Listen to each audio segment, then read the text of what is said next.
안녕하세요. 오늘도 사연살롱을 찾아주셔서 감사합니다. 얼마 전에 재혼한 40대 여성이에요. 몇 년 전 인기를 끌었던 드라마에서 때로는 잘못한 기차가 목적지에 데려다준다는 대사가 나오더라고요. 하지만 제가 인생을 살아본 결과 기차를 잘못 탔을 땐 지체 없이 내려서 갈아타는 게 정답이었어요. 잘못한 기차는 큰 이변이 없는 한 원래 내 목적지가 아닌 엉뚱한 곳에 내려주기 마련이니까요. 한때는 대체 내가 전생에 무슨 죄를 지었길래 이렇게 핍박받고 살아야 하나 한탄하던 시절이 있었어요. 조금만 용기가 있었더라면 당장 집을 뛰쳐나와 제 인생을 살았겠지만 그때는 그럴 용기가 없었어요. 제가 가진 게 너무 없는 사람이기도 했고 오랜 시간 남편과 시댁 식구들한테 주눅들어 살다 보니 자존감이 바닥을 치던 시기였거든요. 하지만 막상 저지르고 보니 지옥과 천당은 종이 한 장 차이더라고요. 그 얇은 막을 뚫지 못하고 숨죽여 살았던 시간이 억울할 뿐이었죠. 늘 남의 사연만 듣다가 이렇게 제 사연을 보내게 된 건 예전에 저처럼 지금 이 순간에도 모든 걸 자신 탓으로 여기며 당하고 사는 분들께 용기를 드리기 위해서예요. 나를 둘러싼 세상을 바꾸려면 내가 먼저 바뀌어야 한다는 걸 알게 되었거든요. 제가 남편과 가까워지게 된 건 고등학교 2학년 겨울방학 때였어요. 10수년간 동네 오빠 동생으로 얼굴만 익히고 살다가 오빠가 명문대에 합격해 제 과외 선생으로 오게 되면서부터니까요. 오빠는 아들만 내신 집의 장남이자 가장이었어요. 오빠 아버지께서 일찍 돌아가시는 바람에 홀어머니 밑에서 자라야 했고 아빠를 대신해 엄마와 동생을 보살피며 가장 노릇을 해야 했거든요. 아주머니는 동네 도시락 공장에서 일을 하셨는데 여자 혼자 버리로는 내 아들을 키우며 살기 벅찼고 그래서 이웃 사람들은 물론 일수쟁이한테 돈까지 끌었으며 생활해야 했어요. 아직도 어렴풋이 기억이 나네요. 오빠가 대학에 합격했던 겨울 등록 날짜를 앞두고 돈을 마련 못해서 아주머니가 온 동네를 울면서 뛰어다녔던 그날이요. 다른 건 몰라도 우리 부모님들은 자식 등록금을 못 만들어 울고 있는 사람을 모른 척하진 않잖아요. 평소 노랭이로 소문났던 일수 아줌마도 그땐 거금 50만 원을 선뜻 내놨어요. 딴 건 몰라도 자식 새끼 공부는 시켜야지. 안 그래? 내 새끼는 돈을 그렇게 쏟아부어도 못 들어가는 서울대를 지 혼자 힘으로 붙었는데 돈 때문에 못 가면 얼마나 가슴에 한이 맺힐 거야. 이 돈을 받을 생각 않고 주는 거니까 잘난 아들 훌륭하게 키워. 그게 빚 갚는 거니까. 일수 아줌마의 뜻밖의 행동에 동네 사람들도 하나둘 지갑을 열기 시작했고 슈퍼 아저씨, 철물점 아저씨, 수선집 아줌마 등 거의 대부분의 동네 사람들이 십시일반 모아 부족한 등록금을 채워주었어요. 저희 집도 그중 하나였죠. 그 덕에 오빠는 무사히 등록 마감일날 입학 등록을 할 수 있었고 우리나라 최고 명문대에 들어갈 수 있었어요. 아무리 세상이 각박하다고는 하지만 그래도 인정이 있던 시절이었죠. 대학에 등록을 한 오빠는 입학 전까지 조금이라도 벌 생각에 가해자리를 알아보기 시작했어요. 어릴 때부터 동네 신동으로 유명했던 오빠라서 가해자리를 구하는 건 그리 어렵지 않았어요. 저희 엄마만 해도 오빠한테 제 과외를 맡기려고 롤케이크까지 사들고 집에 찾아가 부탁할 정도였으니까요. 그때까지만 해도 저희 집이 꽤 살만한 형편이라서 가능한 일이었지만요. 오빠는 곱상한 얼굴과는 달리 공부를 가르칠 때는 가차 없는 사람이었어요. 얼마나 독하게 가르치는지 학원에서 반년은 좋게 들어야 뗄 수 있는 문법책을 한 달 만에 뗄 정도였거든요. 그것도 대충 훑기만 하는 게 아니라 툭 치면 입에서 줄줄 나올 정도로 독하게 뗀 거였어요. 눈으로 읽었다고 내가 안다는 착각은 하지 마. 읽은 건 내게 아니야. 네 머리에 저장돼 있는 게 네 거지. 그러니까 이해가 안 되더라도 일단 외워. 외워놓고 문제를 보면 그땐 답이 알아서 문법에 채워질 테니까. 공부는 머리로 하는 게 아니라 노력으로 하는 거야. 부모님이 힘들게 벌어서 과외까지 시켜주시는데 너도 보답은 해야지. 어쩌면 그 예쁜 입으로 교과서 같은 소리만 줄줄 하는지 그땐 솔직히 재수가 없었어요. 그래서 싫은 소리 안 들으려고 죽어라 공부하긴 했었죠. 덕분에 고3 새학기가 시작되고 오빠랑 공부한 덕을 봤어요. 성적이 잘 나왔더라고요. 오빠 말대로 영어 문법책을 여러 번 훑었더니 수업을 들을 때 머리에 쏙쏙 들어오더라고요. 신기하게도 말이죠. 좋은 과외 선생도 얻었겠다. 1년간 열심히 해서 명문대는 아니어도 인서울 4년제는 가야겠다고 다짐하던 그때 사건이 터지고 만 거예요. 아빠가 하시던 공장이 IMF 여파로 한순간에 무너져버린 거죠. 아빠는 어떻게든 공장을 살려보겠다고 돈을 구하러 사방으로 뛰어다니셨지만 때가 때인지라 어디서도 돈은 구할 수 없었고 결국 부도가 나고 말았어요. 하루아침에 전 재산을 잃은 아빠는 그 충격으로 쓰러지셨고 기적을 바라는 우리 가족의 소망도 뒤로 한 채 세상을 떠나고 말았어요. 아빠가 허망하게 세상을 떠나시고 저희 집은 많은 게 달라졌어요. 공장을 살리려고 집을 담보로 대출을 받은 탓에 엄마와 저는 당장 살 집도 없이 길바닥에 나앉게 되었거든요. 친지분들께 사정을 말하고 돈을 융통해 보려고 했지만 저희 집이 망했다는 소문이 돌아서 그런지 아빠 장례식에도 오지 않더라고요. 저희 집이 잘 살 때는 문턱이 닳도록 드나들던 사람들이 말이에요. 거기다 더 충격적인 건 친할머니의 말이었어요. 혹여 함께 살자는 말은 하지 마라. 내 아들이 싸늘한 주검이 되도록 너는 도대체 뭘 한 거냐? 잘난 남편 덕에 호강하고 살더니 네 남편이 저리 되도록 뭘 했냔 말이야. 사방 잡아먹은 며느리 난 필요 없다. 태를 이을 아들도 하나 못 낳은 주제에 늙은 시부모 집에 들어와 살겠다는 염치 없는 소린 하지 말거라. 내 아들도 죽은 마당에 더는 너랑 네 딸 볼 생각도 없다. 애초에 친가에 들어가 살 생각도 없었지만 남편 잃은 며느리와 손녀딸 앞에서 모진 말만 퍼부어대는 모습을 보니 엄마도 저도 정이 뚝 떨어졌어요. 결국 외가에서 어렵게 마련해준 약간의 돈으로 월세방을 얻어 엄마랑 저는 이사를 했어요. 제가 고3이라 엄마는 우리 집에서 가까운 곳에 방을 얻었고 저는 다니던 학교를 계속 다닐 수 있었어요. 집이 그렇게 되고 나니 더는 과외를 받을 형편이 안 돼서 오빠한테 과외를 그만두게 됐다고 말했어요. 그랬는데도 오빠가 이사한 저희 집에 왔지 뭐예요. 단칸방에 조촐한 살림 몇 가지가 다인 형편이 창피해 제발 돌아가라고 소리쳤지만 끝내 오빠는 집 안까지 쫓아 들어왔어요. 그리고는 아무렇지도 않게 상을 펴곤 수업을 하자고 하더라고요. 돈 받을 생각 없어. 그러니까 앉아. 집 망했다고 공부까지 그만둘 셈이야. 학생이 공부 안 하면 뭐 할 건데. 나가서 돈이라도 벌 거니? 그러니까 잔소리 말고 책 펴. 누가 공부 안 하겠대. 우리 집 망한 걸 보이는 게 창피해서 그러는데 오빠까지 왜 이래? 오빠가 진짜 선생이라도 되는 줄 착각하는 모양인데 웃기지 마. 오빤 고작 과외 선생이잖아. 그러니까 괜한 동정 말고 가라고. 자존심이 상해 멋대로 짓거렸어요. 그러자 오빠가 그러더군요. 고작 이런 걸로 자존심이 상한다고? 난 돈 낼 사람들이 돈 모아 등록금까지 대줬어도 하나도 자존심 안 상했어. 내가 성공해서 갚아드리면 되니까. 내가 시간이 남아 돌아서 너 싫다는 과외 해주겠다고 온 줄 아니? 사람이 정이란 게 있는 거잖아. 우리 집 형편 어려워서 등록금 못 내서 걱정할 때 너희 어머님도 내 학비에 돈 보태라고 돈 주고 가셨어. 그때 받은 고마움 나도 갚고 싶다고. 사람 인생 어떻게 될지 몰라.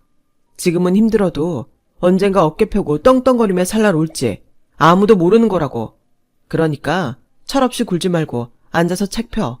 그게 지금 네가 할 수 있는 최선의 효도니까. 고작 1살밖에 차이 안 나는 오빠가 그렇게 어른스러울 수가 없었어요. 철딱선이 없던 저와는 천지 차이였죠. 오빠는 제가 수능 시험을 볼 때까지 돈 한 푼 안 받고 과외를 해주었어요. 나중에 이 사실을 안 엄마가 고마운 마음에 돈 봉투를 건넸지만 그마저도 사양하곤 받지 않더라고요. 오빠 덕분에 저는 원하던 대학에 합격할 수 있었고 합격증을 받던 그날 오빠랑 데이트를 했어요. 데이트라고 해봐야 신림동 순대타운에 가서 순대볶음을 먹고 홍대에 나가 길거리 버스킹을 보고 아이 쇼핑을 한 게 다였지만 이제 갓 20살이 된 제게는 신세계나 마찬가지였어요. 오빠는 이후에도 제 아르바이트 자리도 알선해주고 오빠네 학교에 데려가 도서관과 캠퍼스 구경도 시켜주었어요. 그리곤 제 손에 커플링을 끼워주며 사귀자고 하더군요. 대학 합격과 동시에 멋진 남자친구까지 생기다니 세상 부러울 게 없었어요. 하지만 기쁨도 잠시. 얼마 뒤 오빠는 입영 통지서를 받게 되었고 사귄 지 2달도 채 안 된 시점에 오빠는 군대를 가게 된 거예요. 오빠가 훈련소로 가기 전날 저는 오빠와 함께 밤을 보냈어요. 그리고 제 인생의 불행이 시작되었죠. 오빠가 입대를 하고 100일 휴가를 앞둔 어느 날이었어요. 학교 학생관에서 친구들과 점심을 먹으려는데 그날따라 음식 냄새가 역하게 나지 뭐예요. 헛구역질을 하며 화장실로 향했는데 뒤따라온 친구가 장난으로 한 말에 저는 얼어붙고 말았어요. 야, 누가 보면 너 임신한 줄 알겠다. 그 순간 심상치 않았던 그간의 일들이 하나씩 연결되었거든요. 자주 소변이 마려웠던 것도 그렇고 10시간 가까이 자도 졸리고 피곤했던 것도 그렇고 무엇보다 생리를 안 하고 넘어간 게 제일 걸렸어요. 평소 생리 불순이 심했던 탓에 1-2달 거르는 건 예사라서 그런 줄 알았는데 아무래도 아닌 것 같더라고요. 순간 머릿속에 멍해지는 게 앞으로 어떻게 해야 할지 모르겠더라고요. 오빠라도 옆에 있다면 모르겠지만 혼자 이 상황을 받아들여야 할지 도무지 감당할 자신이 없었어요. 일단 확인을 해봐야 할 것 같아서 약국에 임신 테스터를 사러 갔어요.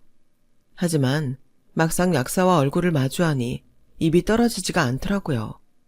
그래서 한참을 고개 숙인 채 떨고 있었더니 약사가 조용히 물었어요. 혹시 임신 테스터가 필요하냐고요. 그래서 고개만 끄덕였죠. 그런데 하필 그때 오빠네 엄마가 파스를 사러 약국에 들어온 거예요. 아주머니 얼굴을 보자 지레 겁을 먹은 저는 그대로 약국을 빠져나왔어요. 오빠랑 데이트를 하다가 몇 번 들킨 적이 있어서 우리가 사귀고 있는 걸 알고 계신 터라 임신 테스터를 사는 걸 들키면 단박에 걸릴 것 같았거든요. 그렇게 종종 걸음을 치며 집으로 가는데 뒤에서 아주머니가 불렀어요. 애써 못 들은 척 가려는데 기어이 따라오셔선 잔뜩 노려보시며 제 손에 검은 비닐봉지를 건네주시더군요. 그 안엔 임신 테스터가 들어있었어요. 지지배가 몸뚱이 함부로 굴리고 다니면 못 쓴다. 이게 다 부모 얼굴에 먹칠하는 건 줄이나 알아. 아주머니는 무서운 얼굴로 쏘아보시곤 그대로 가버리셨어요. 너무 창피하고 속상하더라고요. 집에 돌아와 엄마가 오시기 전에 검사를 했는데 역시나 선명한 두질이 나오더라고요. 제일 먼저 든 생각은 날 이렇게 만든 오빠에 대한 원망이었어요. 그리고는 그날 끝까지 거절하지 못한 내 자신이 미워졌고요. 누군가에겐 축복받아야 할 일이 저에게는 재앙처럼 받아들여진다는 사실도 화가 나고 싫었어요. 무엇보다 앞으로 어떻게 살아야 하나가 제일 걱정이었죠. 저는 아직 학생이고 오빠는 군복무 중인데다 우리 집 형편도 넉넉지 않아서 당장 아르바이트를 그만두면 등록금 마련할 일이 막막했으니까요. 게다가 양가 어머님께 임신 사실을 털어놓을 생각을 하니 겁이 났어요. 그래서 아무한테도 말도 못한 채 벙어리 냉가슴 앓듯 하고 있었는데 며칠 뒤 엄마가 어떻게 알았는지 제게 임신 사실을 추궁하더라고요. 이 기집애야, 네가 제정신이야? 어떻게 결혼도 안 한 게 겁도 없이 임신을 해? 애 아빠가 누구야? 당장 말 안 해? 내가 창피해서 살 수가 없어. 승민이 엄마가 뭐라는 줄 아니? 딸 자식 몸간수 잘 시키라고 하더라. 동네 창피한 줄도 모르고 뻔뻔하게 약국에 테스터 사러 왔더라고. 내가 남한테 그런 소리나 듣고 살아야겠니? 어쩔 거야. 이제 어쩔 거냐고. 일단 너 임신시킨 놈부터 만나야겠다.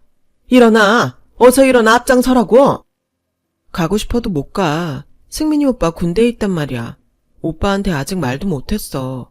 100일 휴가 나오면 그때 말할 테니까 그때까지만 기다려줘. 자기 아들이 임신시킨 것도 모르고 저희 엄마한테 딸 몸간수 잘하라고 충고를 했던 아주머니 때문에 엄마는 당장 달려가 따지려고 했지만 제가 말리는 바람에 참을 수밖에 없었어요. 그리고 보름 뒤 오빠가 100일 휴가를 나왔고 저는 임신 사실을 알렸어요. 처음엔 저처럼 당황하던 오빠는 이내 마음의 준비가 끝났는지 이렇게 된 거 혼인신고를 하자고 하더라고요. 그래서 양가 어머님들께 임신 사실을 말씀드리고 혼인신고를 했어요. 물론 반대가 만만치 않았죠. 특히 저희 시어머님이요. 뱃속의 애가 자기 아들 애라는 걸 어떻게 아냐는 망발부터 명문대 출신의 앞길 창창한 자기 아들을 쥐뿔도 없는 집 딸인 제가 발목 잡았다는 말까지 하셨으니까요. 그렇다고 저희 엄마도 이 결혼이 마음에 들었던 것만은 아니었어요. 사윗감이 어디 내놔도 손색이 없는 사람인 건 알지만 시어머니 자리도 그렇고 밑으로 줄줄이 딸린 시동생 때문에 한 걱정이셨으니까요. 당시 둘째, 셋째는 고등학생이었고 막내가 초등학교 4학년이었거든요. 벌이도 시원찮은 시어머니 혼자 아들들을 공부시키는 건 불가능했고 당연히 큰아들이 그 짐을 짊어져야 하는 건 불보듯 뻔했죠. 그러니 하나뿐인 딸이 불구덩이에 뛰어드는 것과 뭐가 다르겠어요. 울며 겨자 먹기로 제 결혼을 허락해 주셨지만 마음은 편치 않으셨어요. 그런데도 시어머니는 당신만 피해자인 것처럼 말씀하시더라고요. 좋습니다. 뱃속에 아이까지 있는데 나 몰라라 할 수는 없고 대신 앞으로 상의는 제가 데리고 살겠습니다. 비록 내 아들이 군대에 있기는 하지만 엄연히 혼인신고까지 한 마당에 내 집 식구를 밖에 둘 이유가 있겠습니까? 당연히 데리고 살아야죠. 그러니 상의 너 내일 당장 짐 싸서 우리 집으로 들어와라. 저희 엄마는 말도 안 된다며 펄펄 뛰었지만 시어머니 고집은 꺾을 수 없었어요. 그렇게 저는 남편도 없이 시댁에 들어가 살게 되었어요. 임신한 몸으로 학교 다니랴, 불편한 시댁에서 생활하랴, 한동안은 정말 패닉 상태로 지냈던 것 같아요. 그리고 시댁에 들어온 지 얼마 안 돼서 왜 시어머니가 나를 데리고 살겠다고 했는지 알게 되었어요. 고등학생 시동생과 초등학생 막내까지 제게 떠넘길 심산이었던 거예요. 빨래, 청소, 시동생들 아침밥은 물론 심지어 막내 시동생 학부모 노릇까지 시어머니는 죄다 저한테 떠넘기셨어요.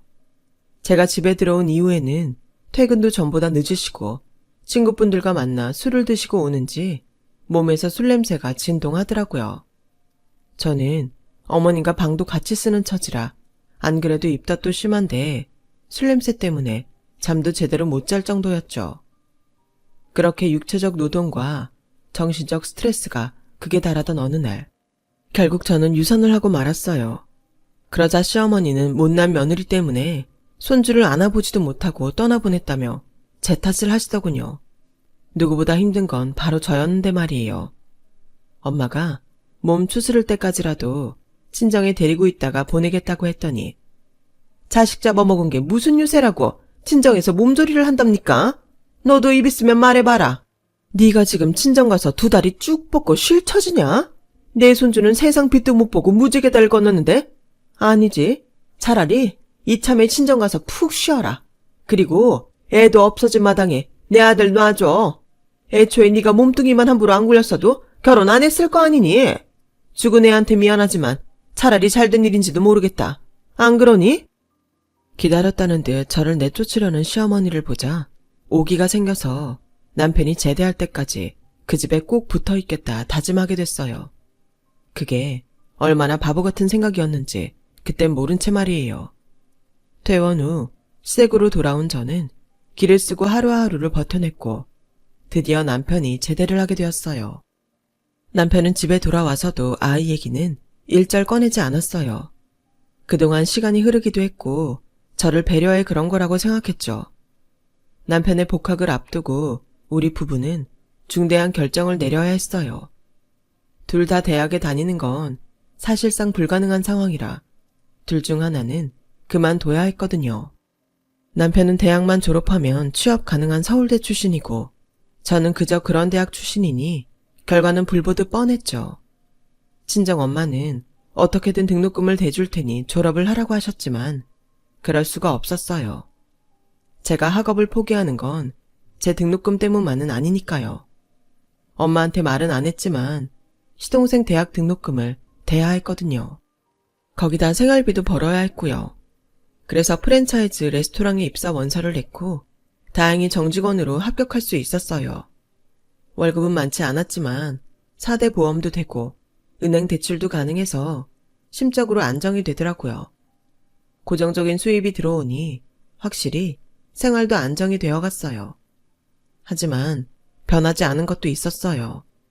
일 끝나고 집에 돌아가면 여전히 빨랫감과 설거지가 가득했고 내 몸 하나 가누기도 힘든 와중에도 눈앞에 산적한 집안일을 해치워야 했거든요. 집에 사람은 많은데 누구 하나 도와주는 사람은 없었어요. 남편은 강의가 끝나면 과외를 하느라 밤 11시가 넘어서야 돌아왔고 대학생 시동생은 입대를 앞두고 동기들과 술 마시러 다니기에 바빴고 고3 시동생은 학교에서 야자하느라 역시나 늦게 돌아왔고 철없는 막내 시동생은 제 앞가림도 못했으니까요. 거기다 제가 시집오고 집안 살림에서 아예 손을 뗀 시어머니는 큰아들 눈을 피해 연애를 하시느라 늘 바빴어요. 남편이 취직할 때까지만 참자, 시동생이 군대 갈 때까지만 참자, 막내 시동생 대학 갈 때까지만 참자. 늘 그렇게 참기만 하면서 살았네요. 남편은 대학 졸업 후 바로 대기업에 취직을 했고 동기들보다 먼저 승진을 거듭한 끝에 과장이 되었어요. 그 사이 저는 시동생 셋을 대학 공부를 시켰고 막내 시동생을 뺀 두 시동생은 장가까지 보냈어요. 둘째 시동생의 경우 동서가 일 때문에 바쁘다고 해서 예식장까지 제가 직접 발품 팔아가며 예약해 주었고요. 정작 저는 결혼식도 못했는데 말이죠. 어머님은 당신 아들들이 결혼을 한다는데도 두 손 놓고 모든 걸 제게 떠넘기기만 하셨어요. 내가 뭘 알겠니? 젊은 네가 알지. 나 상관 말고 네가 알아서 골라줘라. 말은 그렇게 해놓곤 꼭 나중에 가서는 불평을 늘어놓으셨어요. 예식장이 외지다는 둥, 음식이 입에 안 맞는다는 둥 하면서 말이죠. 그러면서 당신이 받을 예단은 일일이 다 따져가며 다 챙겨 받으시더라고요. 한복은 디자이너가 직접 만든 핸드메이드가 아니면 안 입겠다던가 백이며 구두는 백화점에 직접 가서 본인이 고르겠다거나 목걸이 반지는 세트로 받겠다 등등. 웃긴 건 정작 당신 자식들 결혼에 발벗고 나선 저한테는 버선 한 짝 사주란 말도 안 하셨다는 거예요. 한 번은 둘째 동서 부모님이 맏며느리 예단도 해주겠다고 했더니 정색을 하며 그러시더라고요. 얘가 뭘 한 게 있다고 예단을 해줘? 어머님께 그럴 필요 없다고 전해라. 쟨 시집 올 때 해온 것도 없는데 왜 니들이 돈 들여 해주니? 그럴 돈 있으면 이 시엠이 금목걸이나 하나 더 해주려무나. 나이가 드니 목이 허전해서 뭐라도 하나 걸어야지 안 되겠다. 해온 게 없으니 받을 생각도 말라고 하시는데 어이가 없었어요. 결혼식도 없이 살았는데 혼수 안 해온 것만 탓하시니 말이에요. 게다가 제가 이 집에 와서 해드린 건 하나도 생각 안 하시더라고요. 내가 벌어 시동생들 대학도 보내고 시동생들 신혼집 구하는데 매번 보태줬는데도 그게 다 잘난 큰아들 덕이라고만 하지 맏며느리 덕이란 소린 죽어도 안 하세요. 어머님이 이러시니 시동생들도 똑같이 저한테 받아갈 줄만 알지 고맙다는 말 한마디 없었어요. 을의 큰형수는 자기들한테 뭐든 해줘야 하는 사람으로만 알더라고요. 그건 남편도 마찬가지였어요. 연애할 때는 그렇게 다정하던 남편이 막상 결혼하고 보니 자기 엄마랑 형제들 생각만 하지 제 생각은 눈꼽만큼도 안 하더라고요. 저희 친정엄마가 돌아가셨을 때도 제 마음 아픈 건 생각 않고 회사일 오래 빠지면 안 된다고 장례식 일정을 당겨서 이 일정으로 끝내자더군요. 자기 집 경조사 때는 악착같이 저를 부려가며 챙겨놓곤 하나뿐인 친정엄마 장례식도 줄여서 하자는 말에 그동안 서운했던 감정이 폭발해 한마디 했더니 저보고 뭐라는 줄 아세요? 당신은 열등감이 너무 심해서 탈이야. 상황에 따라 유동적으로 처리하자는데 매번 피해의식에 사로잡힌 사람처럼 징징거리기만 하잖아. 제발 어른답게 행동하라고. 그때 어느 정도 마음속으로 남편에 대한 마음을 정리했던 것 같아요. 이 남자한테는 더 기대할 게 없다는 걸 알았거든요. 이후로는 껍데기만 부부로 살았지 속은 남남이나 마찬가지였어요. 그러다 그 사건이 터진 거예요. 결혼 23주년 기념일을 앞두고 남편 선물을 사러 백화점에 갔는데 거기서 남편이 내언녀랑 데이트하는 장면을 목격한 거예요. 솔직히 놀랍지도 않았어요. 벌써 3년 넘게 회사 일로 바쁘다는 핑계로 외박이 잦았고 집에 와서 벗어놓은 옷에는 여자 향수 냄새가 진동을 했었거든요. 그럴 때마다 접대하느라 룸사롱에 갔다가 그곳 아가씨한테 묻은 거라 했지만 제가 바본가요? 어떻게 매번 다른 아가씨들이 같은 향수를 뿌려요? 그런데도 속는 척 해줬어요. 확실한 증거를 잡을 때까지는 발톱을 숨기고 있으려고요. 유명 주얼리 브랜드숍 앞에 선 남편은 진주 목걸이를 골라 내언녀 목에 직접 걸어주며 마음에 드냐고 묻더군요. 그래서 제가 대신 대답해 주었죠. 여자한테 진주 목걸이 사주면 눈물 흘릴 일이 많아진다는데 괜찮겠어? 그러자 남편이 기겁을 하더군요. 네 와이프한테는 싸구려 결혼 반지도 안 해줘놓고 내연이한테는 값비싼 진주 목걸이도 다 사주네. 네가 이러고도 인간이니? 이 개놈의 자식아. 그러자 남편 옆에 있던 내연녀가 피식 웃으며 그러는 거예요. 이 여자가 애 핑계로 자기 발목 잡았다는 와이프야? 이렇게 무식하니까 자기가 말이 안 통해서 대화를 못하겠다고 하지. 이봐요 아줌마, 여기 공공장소야. 제발 품위 좀 지키세요. 돗대기 시장원 아줌마처럼 굴지 말고. 놀랍게도 뻔뻔한 여자의 행동에도 화가 났지만 그런 상황에도 여자의 허리를 두른 팔을 놓지 않는 남편의 행동에 더 화가 났어요. 그 자리에 더 있다가는 왠지 저만 이상한 사람이 될 것 같아서 바로 집으로 돌아왔어요. 그날 남편은 밤늦게 돌아왔고 제가 낮에 있던 일을 추궁하자 오히려 제게 화를 내더라고요. 제발 구질구질하게 굴지 좀 마. 지금껏 쥐뿔도 없는 내가 누구 덕에 동기들 누르고 승진했는 줄 알아? 계열사 회장 딸인 그 사람 덕분이야. 너 그동안 내가 벌어다주는 돈으로 사모님 소리 들어가며 살았잖아. 그럼 그 대가를 치를 줄 알아야지. 넌 잃는 거 없이 어떻게 모든 걸 다 가지려고만 들어? 긁어 부스럼 내봤자 너만 손해니까 조용히 입 닫고 살든가 아니면 이혼녀로 살든가 결정해. 당신 뭐가 그렇게 당당해? 나한테 뭘 그렇게 해줬다고 간통하다 들켜놓고도 뻔뻔하게 나오냐고. 내가 그동안 네가 벌어다주는 돈으로 살았다고? 웃기지 말라 그래. 나 너랑 결혼해서 이날 이때까지 한 달도 안 쉬고 죽어라 이랬어. 네 동생들 대학 학비는 누가 댔는데? 신혼집 전세금은 누가 보탰는데? 네 돈으로 했니?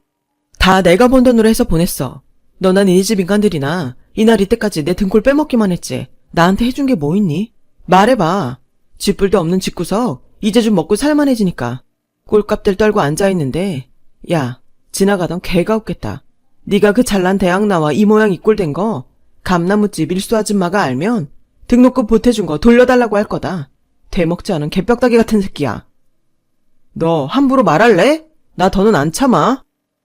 니까지 꽤 안 참으면 어쩔 건데. 어차피 헤어질 마당에 내 할 말 하고 가겠다는데 네가 뭔 상관이야. 억울하면 너도 막말해.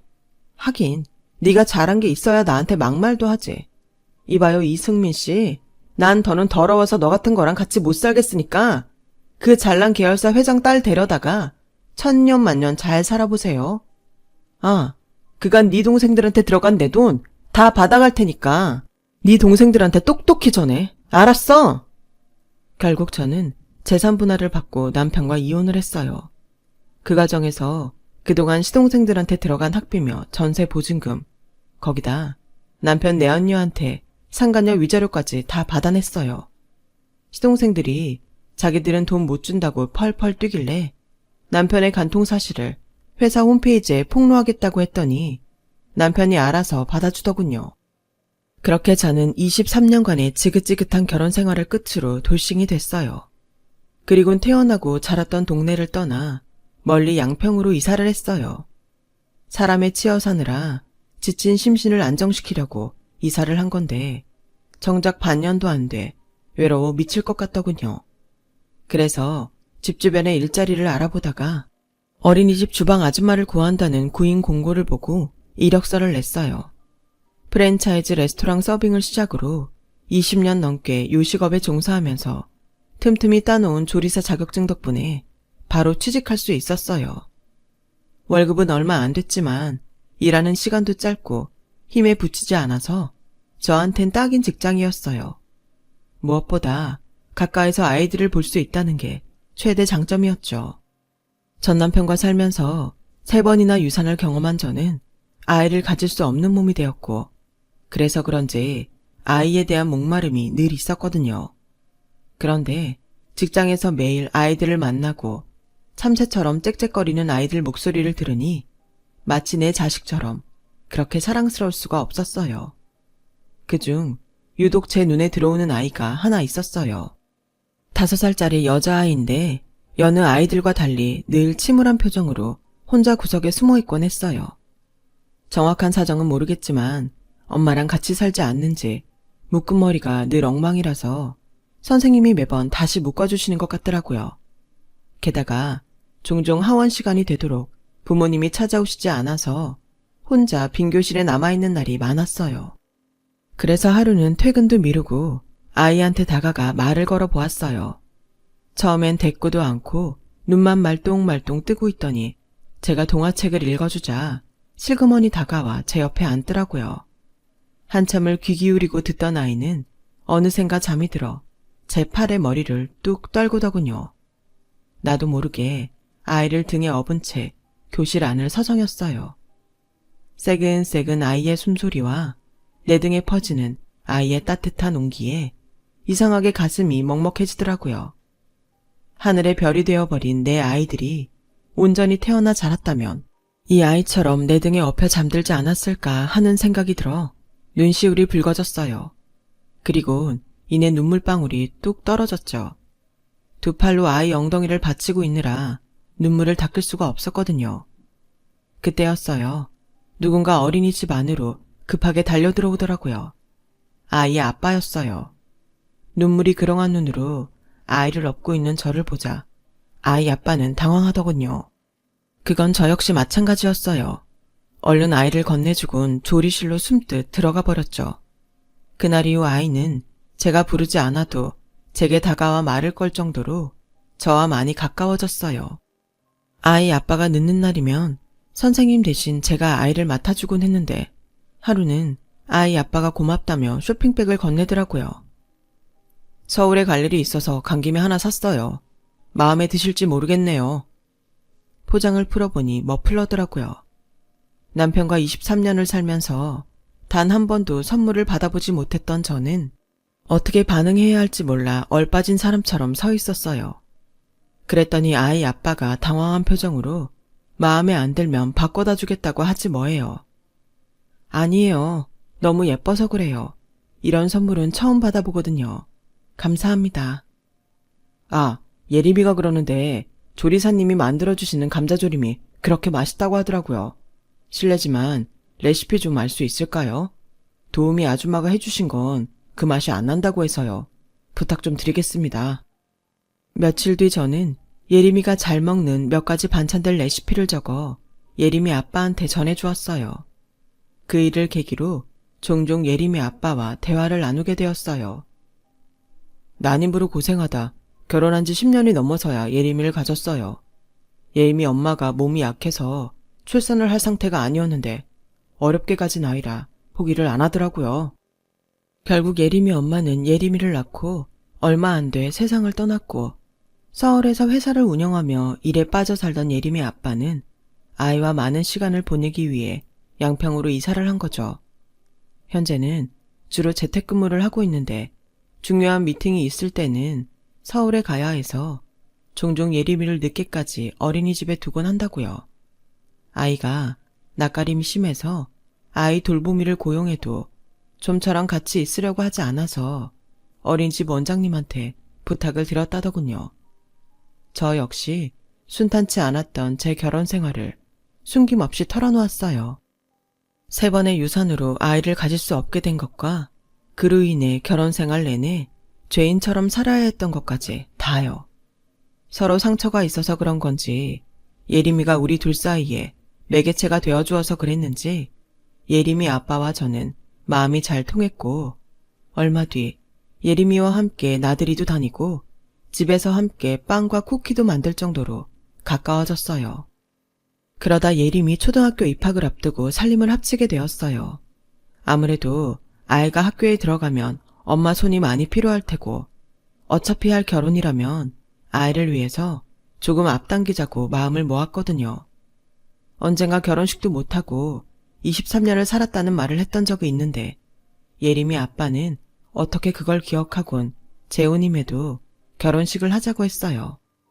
그럴 필요 없다고 한사코 거절을 했지만 막상 웨딩숍에서 웨딩드레스를 입어보니까 만감이 교차하더라고요. 이제야 내가 제대로 된 내 인생을 살게 된 것 같았거든요. 마치 지난 세월들이 하룻밤 꿈처럼 아스라이 느껴졌어요. 결혼 후 우리는 양평집을 정리하고 서울에 신접살림을 차렸어요.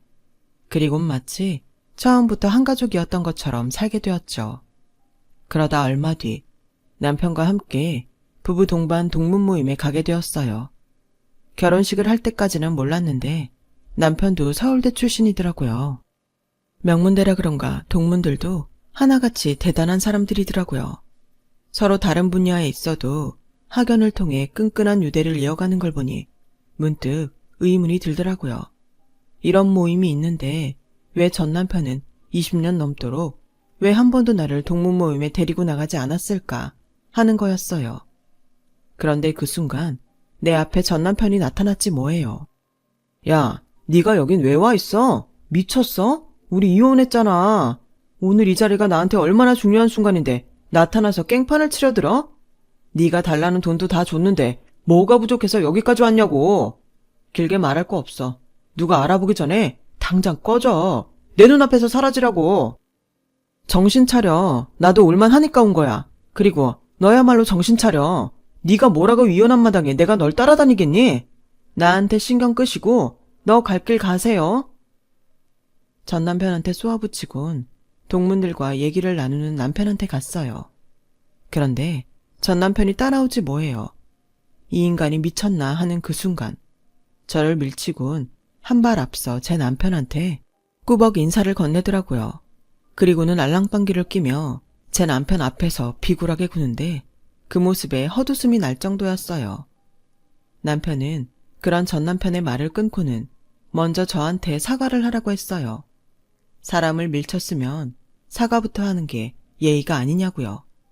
그랬더니 전 남편이 대수롭지 않은 듯 손사래를 치면서 말했어요. 아, 이 사람한텐 신경 안 쓰셔도 돼요. 애초에 여기 올 자격도 없는 사람이니까요. 그보다 선배님, 이번에 사업 확장을 하신다고 들었는데 제가 사실 그쪽에 관심이 좀 있습니다. 괜찮으시다면 언제 시간 좀... 이보세요. 내 와이프가 왜 이 자리에 올 자격이 없는 사람입니까? 그쪽이야말로 이 대화에 낄 자격이 없는 사람 아닌가요? 좋은 말 할 때 당장 사과하세요. 제 남편의 말에 전 남편은 어리나간 사람처럼 눈에 초점이 풀렸고 저를 향해 90도로 인사를 하며 죄송하다고 사과를 했어요. 그리고는 금방이라도 얼굴이 터질 것처럼 붉어져서는 꽁지가 빠지게 도망쳐버렸어요. 나중에 알고 보니 전 남편이 내연녀의 변심으로 버림받자 회사에서는 당장 전 남편을 공고사직 명단에 올렸고 실직 위기에 몰린 전 남편은 제 남편 회사에 취업하기 위해 청탁을 하려고 동문회에 왔던 거더라고요. 한 치 앞도 모르는 게 인생이라고 전 남편은 끝까지 저한테 함부로 굴다 제 발로 기회를 찬 꼴이 된 거예요. 이런 걸 보면 복이나 화는 하늘이 내리는 게 아니라 인간 스스로 짓는 게 아닐까 싶어요. 그래서 착하게 살아야 하는가 봅니다. 제 긴 사연을 들어주셔서 감사합니다. 항상 건강하시고 여러분 곁에 복된 일만 있으시길 바랍니다. 여러분, 사연 댓글에 응원과 현명한 조언 부탁드려요. 좋아요와 구독은 저에게 큰 힘이 됩니다. 오늘도 좋은 일 가득하세요.